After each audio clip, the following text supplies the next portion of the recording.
நாயை பற்றி தான் இந்த வீடியோவில் இருக்க போகுது. என்னடா நாயை பற்றி இந்த வீடியோவில் பேச போறியா அப்படின்னா, ஆமாங்க, நாயை பற்றி தான் பேச போகிறோம். வாங்க வீடியோக்குள்ளே போகலாம். என் கண்ணுக்கு முன்னால் ஒரு R7, ஸோ Yamaha R7 வந்து பார்த்திங்கன்னா நிற்கிது. அதை ட்ரைவ் பண்ணுறவருக்கு குறைஞ்சது ஒரு 45 வயசுலேருந்து 50 வயசுக்குள்ளே இருக்கும். ஆமாம், சரிங்களா? அப்படிப்பட்ட ஒரு ஆள் தான் ட்ரைவ் பண்ணுறாரு. ஸோ நேற்று மட்டும் நம்மளுக்கு வந்து பார்த்தீங்கன்னா 37 ரியால் டிப் கிடச்சிருக்கு. நம்ம ஒரு காசுக்கு பார்த்தீங்கன்னா ஒரு 900 ரூபாய்க்கு மேலே வரும். 1000 ரூபா சம்திங் அப்ராக்சிமேட்டாக ஆன்லைனில் மட்டும். ஸோ ஆஃப்லைனில் வந்து பார்த்தீங்கன்னா நேற்று 23 ரியால் கிடச்சிருக்கு. ஸோ டோட்டலாக சேர்த்தோம் அப்படின்னா நம்மளுக்கு நேற்று வந்து 1400 ரூபா டிப் கிடச்சிருக்குங்க நேற்று மட்டும். பயங்கரம். சின்ன வயசுல இருந்து ஒரு ஆசை, ஆசைன்னா பெரிய ஆசை, ஒரு பொருள் மேல. அதான் என் லைஃபோட டார்கெட்.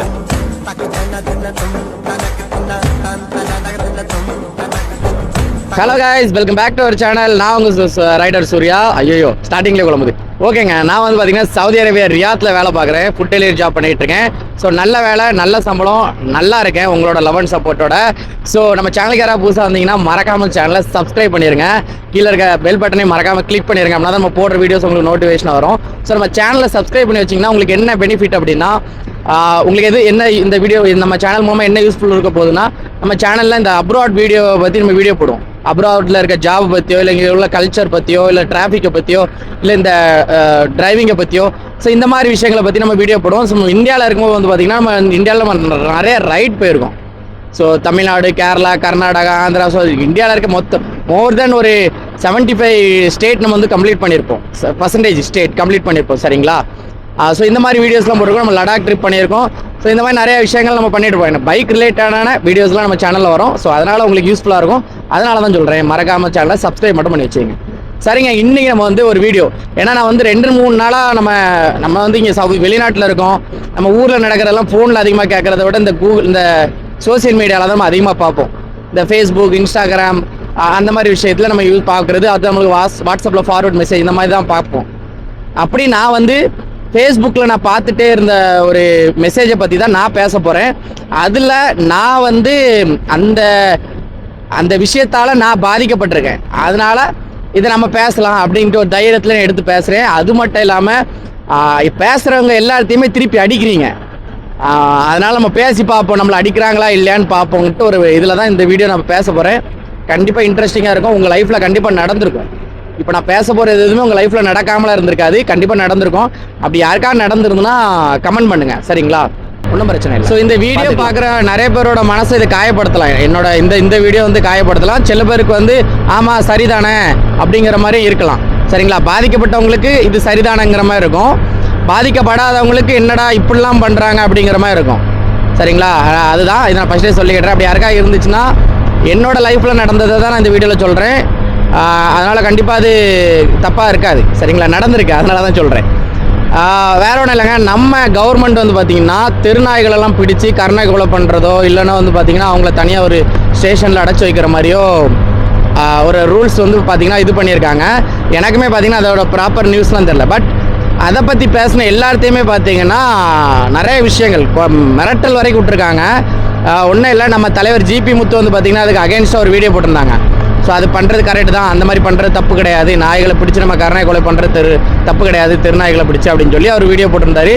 அவங்கள அந்த நாய்களை வந்து இப்போ வேறு ஏதாவது முகாம் மாதிரி போட்டு அதை பண்ணலாம் அப்படின்னு சொல்லி ஒரு வீடியோ போட்டிருந்தாரு. ஆனால் அவரை எந்த அளவுக்கு அடிக்க முடியுமோ அந்த அளவுக்கு அடிச்சிட்டாப்ல. சரிங்களா? ஸோ இந்த மாதிரி நிறைய பேர் போட்டிருக்காங்க, நிறைய பேருக்கு அடி விழுந்திருக்கு. எனக்கு இதில் ஒரு அனுபவம் இருந்தனால நான் சரி ஓகே நம்மளும் இதுக்கு ஒரு வீடியோ போடுவோம் அப்படின்னு தோணுச்சு. அதனால தான் போடுறேன்.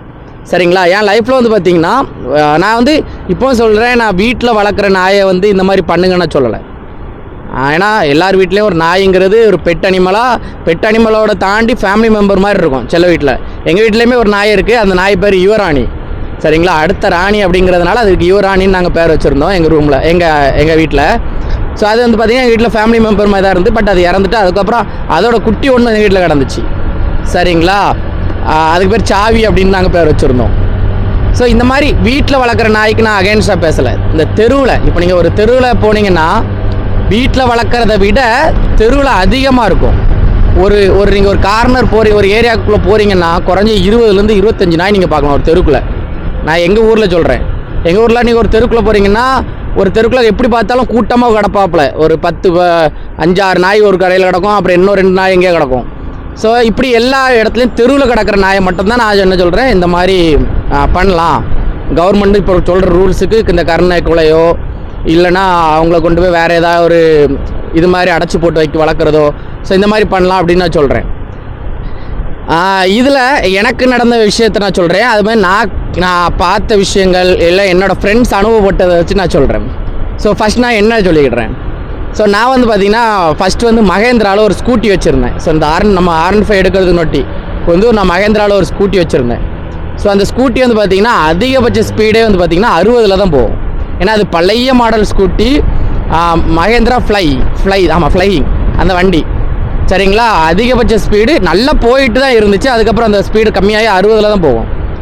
அப்போ நான் ஒரு நாள் ஒரு நல்ல ஹைவே தான், அதிகபட்சம் ஒரு 50-55 போயிருப்பேன். ஏன்னா அந்த வண்டி 60 தான் போகும்போது ஃபுல் ஸ்பீடு தானா, அந்த 60 கிராஸ் பண்ண 60 போகிற மாதிரி போயிட்டே இருந்தேன், சரிங்களா. அந்த ஹைவே வந்து பார்த்திங்கன்னா 100 போகிற ஹைவே.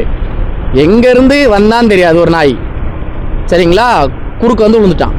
நான் அந்த நாய் மேலே ஏற்றி நான் கீழே சர்ன்னு கொஞ்சம் தூரம் போய் விழுந்து எனக்கு பார்த்திங்கன்னா பயங்கர அடி, என் கையிலலாம் ஸ்க்ராட்ச் ஆகிட்டு பயங்கர. ஆனால் அந்த நாய் எஞ்சி ஓடிட்டு, சரிங்களா. அதான் நாய் எஞ்சி ஓடிட்டு. இதில் தப்பி நம்மளை கிடையாது, சரிங்களா. இப்போ வீட்டில் வளர்க்குறவங்க நாயை வந்து பார்த்திங்கன்னா வெளியே விட மாட்டாங்க. அப்போ இந்த தெரு நாயோட தொந்தரவு அதிகமாக இருக்கிறதுனால தானே அந்த நாய் ரோட்டில் இருந்தாலும். இது எனக்கு நிறைய லேடிஸ் நான் வந்து கீழே விழுந்து நான் பார்த்துருக்கேன். எங்கள் ஊர் சந்தையிலையோ இல்லை எங்கள் ஊர் இந்த ஏரியாக்குள்ளேயோ நான் நிற்கும்போது லேடிஸ் வந்து சும்மாவே பங்கமாக வண்டி ஓட்டாப்பில் நம்ம ஏரியாவுக்களை. அப்போது ஸ்கூட்டியில் அவங்க வரும்போதோ இல்லை பைக்கில் வரும்போதோ இந்த நாய் குறுக்க வந்துடும், சரிங்களா. ஏதாவது ஒரு நாய் குறுக்க வந்துடும். அப்போ அவங்க அந்த இதில் விழுந்துருவாங்க, கீழே விழுந்துருவாங்க. அப்போ நிறைய சின்ன பிள்ளைகள் அடிபட்டுருக்கு நான் பார்த்துருக்கேன். இது வந்து நான் பைக் ஆக்சிடெண்ட்டை மட்டும் சொல்கிறேன். என்ன இதில் நிறைய சம்பவங்கள் இருக்குது. ஸோ நம்ம ஃப்ரெண்டே பார்த்தீங்கன்னா ஃப்ரெண்ட்ஸ் லிஸ்ட்லேயே பார்த்தீங்கன்னா மோஸ்ட்லி ஒரு 60% இந்த நாய் குறுக்க விழுந்து அடிபட்டவங்களும் இருக்காங்க, உயிரிழந்தவங்களும் இருக்காங்க. அதான் ரொம்ப முக்கியம். அதுக்குன்னு நீங்கள் ஸ்பீடாக ஓட்டினால தான் கீழே விழுந்து உயிரிழந்தீங்கன்னா அப்படி கிடையாது. ரோடு ஸ்பீடாக ஓட்டுறதுக்கும் இருக்குது. இப்போ இங்கே இருக்குது, இதில் 90 இருக்குது, இதில் ஸ்பீடாக போகலாம், 90 போகலாம். இப்போ ஒரு நாய் குறுக்க வந்துச்சுன்னா அதுக்கு நம்ம மேலே தப்பாயிருமா? ஸோ அதனால் அதுக்குன்னு உடனே அஞ்சறிவுடா அந்த நாய்க்கு, அதுக்கு என்னடா தெரியும்னா அதுதான் கரெக்ட். இப்போ நீங்கள் சொல்கிறது தான் கரெக்ட். நாய் அஞ்சறிவு, அதுக்கு வளர்த்தவங்களும் தெரியாது, எங்கே போகிறோன்னு தெரியாது, எது மேலே இடிக்கிறோன்னு தெரியாது, ரோடு கிராஸ் பண்ணவும் தெரியாது, கரெக்டாக. அப்போ நம்ம வந்து ரோட்டில் விடக்கூடாது நாயை. ஸோ இந்த மாதிரி ஆக்சிடெண்ட்டும் நடக்கு, உயிரிழப்பும் அந்த நாய் மூலமாக இருக்குது. நாய் மூலமாக மட்டும்தான் இருக்குது. இதுவே ஒரு மாடோ ஏதோ ஒன்று குறுக்க வந்துச்சுன்னா மாடு செத்து போயிடும். கண்டிப்பாக ஒரு லாரியில் அடிபட்டுச்சுன்னா மாடு செத்து போயிடும், சரிங்களா. அந்த நாய் என்ன பண்ணும், டயரில் ஸ்கிட் ஆகி நாய் பொழைச்சி போயிடும், சரிங்களா. மோஸ்ட்லி நாய் எனக்கு தெரிஞ்சு 99% நாய் பொழைச்சிரும். ஒரு ஆக்சிடெண்ட்டில் ஒரு பைக்கில் வந்து உழுது இல்லை ஒரு காரில் வந்து உழுதுன்னா நாய் அது பாட்டுக்கு எஞ்சி ஓடி வருவாப்பில். ஆனால் நமக்கு அதில் பெரிய சேதாரம் ஆகும், பெரிய சேதாரம் ஆகும், சரிங்களா. இப்போ நான் இதில் ஒரு நாய் குறுக்க விழுது ஸ்கிட்டாகி விழுந்து அந்த லாரியில் போய் இது பண்ணிட்டேன்னு வைங்களா, நாய்க்கு எதாவது பிரச்சனையா? ஆனால் நமக்கு தான் பிரச்சனை. ஸோ அதனால் இந்த தெருவில் இருக்க நாயை கண்டிப்பாக பிடிச்சி தான் ஆகணும் கவர்மெண்ட். அதை பிடிச்சி ஒன்று கொண்டுடணும், இல்லையா அதை வந்து பார்த்திங்கன்னா தனியாக ஒரு அது இப்போ நான் ஜெயில் மாதிரி மனுஷங்களுக்கு ஜெயில் இருக்க மாதிரி இதுக்குமே ஒரு தனித்தனியாக ரூம் மாதிரி அரேஞ்ச் பண்ணி அதுக்கு கவர்மெண்ட் ஃபுட் கொடுக்கலாம். ஸோ நிறைய பண்ணலாம். அதான் சாவடிக்கக்கூடாது அப்படின்னா அந்த மாதிரி பண்ணலாம். ரெண்டாவது இது வந்து ஆக்சிடெண்ட் விஷயம் சொல்கிறேன். ஆக்சிடெண்ட் நாயால் நிறைய நடக்குது, சரிங்களா. நீங்கள் கணக்கெடுத்து பார்த்தீங்கன்னா உங்கள் ஃப்ரெண்ட்ஸ்லேயே இருப்பாங்க, இல்லை நீங்களே இருப்போம், இந்த வீடியோ பார்க்குற உங்களுக்கே நடந்திருக்கும். நாய் குறுக்க விழுந்து கீழே விழுந்துருக்கலாம், இல்லை உங்கள் ஃபேமிலியில் யாராவது குறுக்க விழுந்துருக்கலாம். அதுக்குன்னு உங்கள் ஃபேமிலியில் உள்ளவங்க மேலே தப்பு சொல்ல முடியுமா? இல்லை, அந்த நாய்க்கு அவ்வளோதான், நாயால் தான் நடந்திருக்கு, சரிங்களா. இது ஆக்சிடெண்ட்டுக்கு சொல்கிறேன். ரெண்டாவது நாயோட பைட்டு, கடி. அது வந்து பார்த்திங்கன்னா நம்ம எப்போ எங்கள் தெருவில் நாளாக சின்ன பையனாக இருக்கும்போது ஒரு 4-5 நாய் இருந்தால் அந்த ஏரியா பக்கமே போக மாட்டேன். ஏன்னா அதுக்கு எப்போ கிறுக்கு பிடிக்குன்னு தெரியாது, நம்மளை கடிச்சு வச்சிரும். ஸோ நான் ஃபீமேல்ஸுமே நிறைய பார்த்துருக்கேன். சின்ன பொண்ணுங்க சின்ன பசங்க நடந்து போகும்போது அவங்கள கடிச்சு பார்த்துருக்கேன். நிறைய நியூஸ் பார்த்துருக்கேன், வீடியோஸ் பார்த்துருக்கேன். சும்மா நடந்து போயிட்டு இருந்த பொண்ணை வந்து கடிச்சு வச்சிரும். செல்ல நாயில் கழுத்துலேயே கடிச்சு சின்ன குழந்தையெல்லாம் கொண்டுருக்குன்னு சொல்லி நான் வீடியோஸ் பார்த்துருக்கேன். அப்போ எப்படி இந்த நாய் இப்போ இப்போ ஒரு ஆள் அடிப்பட்டவங்களுக்கு தான் அந்த வழி தெரியும். இப்போ நிறைய பேர் வீடியோ போடுறாங்க, நாயை வந்து காப்பாற்றணும், நாய் சேவ் பண்ணணும், நாய் லைஃப் ரொம்ப முக்கியம், நாய் வந்து அஞ்சறிவு, அதை நம்ம தான் பார்த்து பத்திரமா வளர்க்கணும். கரெக்ட் தான், இல்லைன்னு சொல்ல. ஏன்னா நீ அடிப்படலை, உனக்கு உனக்கு அடிப்படலை, அதனால் உனக்கு அந்த பெயின் தெரியாது, அந்த வலி தெரியாது. அந்த பாசிட்டிவாக பேசுகிறவங்களுக்குலாம் அந்த பெயின் தெரியாது. பெயின் யாருக்கு தெரியாதுமா? தெரியும். இந்த கொஞ்ச நாள் முன்னாடி ஒரு வீடியோவில் பச்சை குழந்தைய தொட்டிலில் படுக்க போட்டிருந்த ஒரு இதில் வந்து நாய் வந்து அந்த குழந்தைய கவ்வி கொண்டு போய் கொன்று இருக்கும். அவங்க அம்மாவுக்கு அந்த வழி தெரியும். சரிங்களா? ஸ்கூல் முடிஞ்சு வந்துகிட்டு இருக்கும்போது நிறைய பொண்ணுங்களை வந்து நாய் விரட்டி வரும். அப்போ அந்த பொண்ணுங்க வீட்டோட அம்மாவுக்கு தெரியும், இல்லை அவங்க அப்பாவுக்கு தெரியும். ஸோ அதே மாதிரி இந்த நாய் கடிச்சிருக்கும் பார்த்தீங்களா ஃபேமிலி, அவங்ககிட்ட போய் கேளுங்க அது எவ்வளோ வலியோடு இருக்கும் அப்படின்னு. பயங்கரமாக அவங்க வீட்டில் ஃபேமிலி இதாக இருவங்க. அதுமாதிரி பைக்கில் போய் கீழே விழுவாங்க பாருங்க, நாய் தட்டி கீழே விழுந்துடுறது. ஸோ அவங்க வீட்டுக்குள்ள எவ்வளோ கஷ்டம் இருக்குன்னு நினச்சி பாருங்க. உயிர் இழந்து போயிருந்தா எவ்வளோ கஷ்டம். நம்ம சொல்கிறோம் நாயை நம்ம கொள்ளக்கூடாது, பாவம், அது ஒரு இதுன்னு. கரெக்ட் தான். வீட்டுக்குள்ளே வச்சு வளர்க்குற வரைக்கும் அது பாவங்க. அதே தெருவில் இப்போ இந்த இப்படி ஒரு தெருவில் ஒரு 10 நாய் சும்மா தெருவில் கிடக்கணும் வைங்களேன், போகிற எல்லாத்தையும் குலைக்கும், போகிற எல்லாத்தையும் கடிக்கும், போகிற எல்லாத்தையும் விரட்டும். இப்போ நீங்கள் பைக்கில் போகும்போது எப்படி விரட்டிட்டு வர தெரியுமா? அந்த நாய் கடிச்சிருமோங்கிற பயத்திலேயே வண்டியை வேற எதுலையா விட்டவங்களாம் இருக்காங்க. இல்லை நம்ம விரட்டாண்டா நிப்பாட்டிடும்னு சொல்லி பைக்கை நிப்பாட்டினா கடிக்கும். கடிச்சிச்சுன்னா இந்த நாய் இப்போ பாதுகாக்கணும்னு நினைக்கிறவங்களாம் வந்து நம்மளுக்கு ஆஸ்பத்திரி செலவு பண்ணுவாங்க. சரிங்களா? அதை விடுங்க. அதுக்கப்புறம் நாய்கிட்ட இருந்து தான் பார்த்தீங்கன்னா இந்த ரேபிஸ் நோய் வருது. அதுவும் சாதாரண நாயாக இருந்தால் பரவாயில்ல, வெறி நாயாக இருந்துன்னா எப்படி இருக்கும்னு நினச்சி பாருங்க. இல்லை ஏதாவது நோய்வாய்ப்பட்ட நாயாக இருந்துச்சுன்னா அந்த நாயோட கடி நம்மளோட லைஃபே பார்த்தீங்கன்னா முடிச்சு விட்ரும். ஸோ இந்த மாதிரி நிறைய விஷயங்கள் இருக்குது. ஆனால் இதெல்லாம் தெரியாமல் சும்மா நான் அனிமல் பாதுகாப்புன்ட்டு ஒரு டீம் இருக்குண்ணா, இல்லைன்னு சொல்ல. ப்ளூ கிராஸ் இருக்குது, அந்த மாதிரி நிறைய விஷயங்கள் இருக்குண்ணா. அதுக்கெலாம் நான் குறை சொல்லலைன்னா அதுக்குன்னு எல்லாத்தையுமே கொள்ள சொல்ல. சரிங்களா? வீட்டில் வளர்க்குறத விட்டுருங்க, கழுத்தில் காலர் போட்டிருக்கிறத விட்டுருவோம். சரிங்களா? அந்த பேட்ச் போய்ப்போ உங்களுக்கு அவ்வளோ அக்கறை இருக்குது, எல்லாருக்கும் ஒரு அவ்வளோ அக்கறை இருக்குன்னா கழுத்தில் எல்லா நாய் கழுத்துலையும் பேட்ச் போட்டு மாட்டி விட்டு தான் பாருங்களா, நாய் மாட்டை விட்டு தான் பார்ப்போமே. அப்போது எல்லாத்தையும் கடிக்கும். நாயை பாதுகாக்கணும்னு நினைக்கிறவங்க பக்கத்தில் போனாலும் கடிக்க தான் செய்யும், நாய் வேண்டான்னு சொல்லி பக்கத்தில் போகிறவங்களே கடிக்க தான் செய்யும். சரிங்களா? அதனால் என்னை பொறுத்த வரைக்கும் இந்த நாய் கூட்டமாக நிற்கிறது ஒரு தெருவில் தேவையில்லாமல் வீட்டு நாயாக இல்லாமல் தெரு நாயாக இருக்க எல்லாத்தையுமே கவர்மெண்ட் இந்த மாதிரி பிடிச்சி அதை இது பண்ணுறது தப்பு இல்லை. என்ன பொறுத்த வரைக்கும் அது பண்ணலாம், கண்டிப்பாக பண்ணணும். ஏன்னா நான் அதில் பாதிக்கப்பட்டிருக்கேன், நிறைய பேர் பாதிக்கப்பட்டிருக்கேன், நான் பார்த்துருக்கேன். உயிரிழந்தவங்க விஷயத்தை நம்ம நியூஸில் பார்க்குறோம், எவ்வளோ பேர் பார்த்துருப்போம். நம்ம எத்தனை இப்போ இந்த நாயை பாதுகாக்கணும்னு நினைக்கிறவங்களே எத்தனை பேர் சொல்லியிருப்பாங்க, இந்த குழந்தை நான் சொல்கிறேன் ஒரு குழந்தைய தான் சொல்கிறேன். ஆனால் இதுக்கு முன்னாடி நிறைய குழந்தைய நாய் வந்து கடிச்சிருக்கு. ஸோ நிறைய குழந்தைய வந்து நாய் கடிச்சிருக்கு. அப்போல்லாம் யாரா இதை பற்றி நம்ம பேசுவோமா? அப்போ நாய் பாதுகாக்கணுங்கிறவங்களே அப்போ நாய்க்கு அகென்ஸ்டாலாம் பேசியிருப்பாங்க. சரிங்களா? ஆனால் அது ஒரு நாள் 2 நாள் அந்த நியூஸ் மறையிற வரைக்கும். ஆனால் அதுக்கப்புறம் திரும்பி இப்போ பாருங்க, நாய் பாதுகாக்கணும், நாயை இது பண்ணணும் அப்படின்னு. என்ன பொறுத்த வரைக்கும் கவர்மெண்ட் இந்த டிசிஷன் கரெக்ட். அதே மாதிரி இந்த ரோட்டில் மாடு ஆடு அவங்களையுமே அந்த ஆடு மாடுமே கவர்மெண்ட் அதை வந்து பிடிக்கலாம். இல்லை அதோட வளர்ப்பு யார் வளர்க்குறாங்களோ அவங்கக்கிட்ட ஃபைன் போடலாம். ஏன்னா இந்த மாடுமே ரோட்டில் விட்டுருவாங்க, பாட்டுக்கு அவுத்து விட்டுருவாங்க.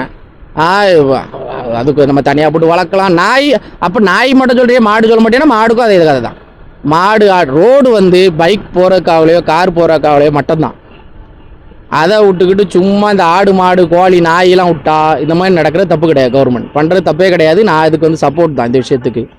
நான் என் கண்ணுக்கு முன்னால் ஒரு R7, ஸோ Yamaha R7 வந்து பார்த்திங்கன்னா நிற்கிது. அதை ட்ரைவ் பண்ணுறவருக்கு குறைஞ்சது ஒரு 45 வயசுலேருந்து 50 வயசுக்குள்ளே இருக்கும். ஆமாம், சரிங்களா? அப்படிப்பட்ட ஒரு ஆள் தான் அதை ட்ரைவ் பண்ணுறாரு. அவர் காலில் போட்டிருக்க ஷூவுமே பார்த்திங்கன்னா ரைடிங் ஷூ தான். ரைடிங் ஷூவாக ரேசிங் ஷூ வந்துடல, அது கரெக்டாக ரேசிங் ஷூவாக தான் இருக்கும். அவருக்கு கால் எட்டல. பட் ஆனால் அந்த வண்டி வந்து பார்த்திங்கன்னா ரொம்ப பல்ஜாக இருக்குது. அக்ரோபாலிக் போட்டிருக்கு, ஒரிஜினல் தான், டூப்ளிகேட்லாம் கிடையாது. ஏன்னா இந்த இங்கெல்லாம் டூப்ளிகேட்லாம் எவனும் யூஸ் பண்ணுறதே கிடையாது. ஹெல்மெட் வந்து ஏதோ ஒரு ஹெல்மெட், அது ஷார்க்கா? ஷார்க் தான், ஷார்க்கு. அந்த ஸ்பாய்லர் பின்னாடி வர வரைக்கும் இருக்கும் பார்த்தீங்களா, அந்த இதுதான் பங்கம். ஆனால் சைட்லேருந்து அதோட வியூ பார்க்கும்போது பார்த்தீங்கன்னா இப்போ இருக்க Yamaha V4 மாதிரி தான் தெரியுது. ஆனால் அது R7.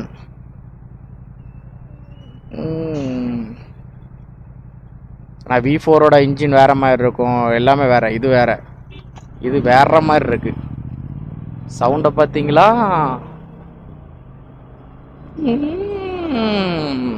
இந்த அளவுக்குலாம் இது வாங்கி வேஸ்ட்டுங்க. நம்மளுக்குலாம் அம்மா ஊருக்குலாம் செட் ஆகாது.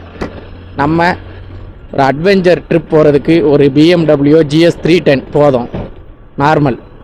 அதே மாதிரி என்னது ஃப்ரெண்ட்ஸோட சுற்றி பார்க்க போகிறோமா, அதுக்கு ஒரு R15.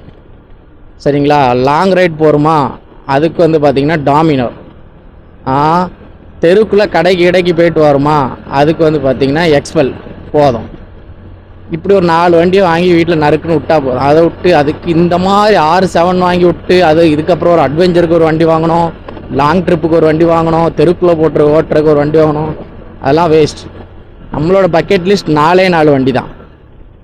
ஸோ லாங் ட்ரிப்பு லாங்காக போகிறோம் அப்படின்னா ஸோ BMW GS 310 இல்லை சாரி லாங்காக போகிறதுக்குன்னா வந்து பார்த்திங்கன்னா டாமினார் 400 பக்கா வண்டி சரிங்களா.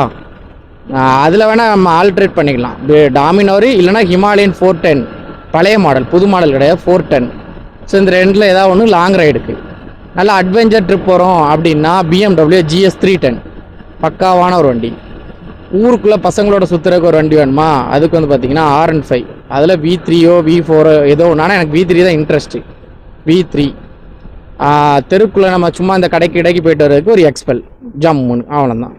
எக்ஸல் இல்லை எக்ஸ்பெல், ஹீரோ எக்ஸ்பெல் அப்படி ஒரு வண்டி வாங்கி போட்டால் போதும், ஜம்முன்னு இருக்கும், லைஃப் செட்டில். அப்புறம் ஒரு 5 சீட்டர் ஒரு காரு ஃபினிஷ்.